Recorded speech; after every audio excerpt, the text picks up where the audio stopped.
4 లక్షణాలు కలిగిన వాడు ప్రపంచంలో ఏ పనిలోనూ ఓడిపోడు అన్నాడు. అందుకోసం అన్ని పనులు అవుతాయి.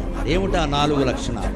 ధృతికి, దృష్టికి, మతికి, దాక్ష్యం. ఇప్పటికి కూడా ఉపయోగించేవి ఈ 4. కాగితం మీద రాసుకుని మనలో ఉన్నాయా లేదా చూసుకోవాలి. ముందు ధృతికి, ధైర్యం ఉండాలి. ప్రతిదానికి భయపడుతూ ఉంటే ఏ పని చెయ్యి.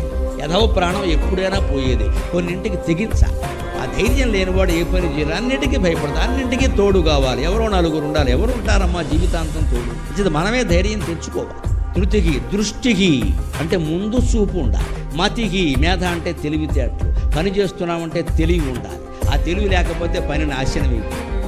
లేకపోతే మందకొడి మనుషులం అయిపోతాం ఖచ్చితంగా. తెలివితేటలతో ఆలోచించాలి. దాక్ష్యం అంటే సమర్థత. అసమర్థుడైన వాడు ఎప్పుడూ ఏ కార్యాన్ని సాధించాలి. ధృతికి, దృష్టికి, మతికి, దాక్ష్యం. ఈ 4 లక్షణాలు ఉంటే హనుమంతుడిలా మనం కూడా పనులు సాధిస్తాం.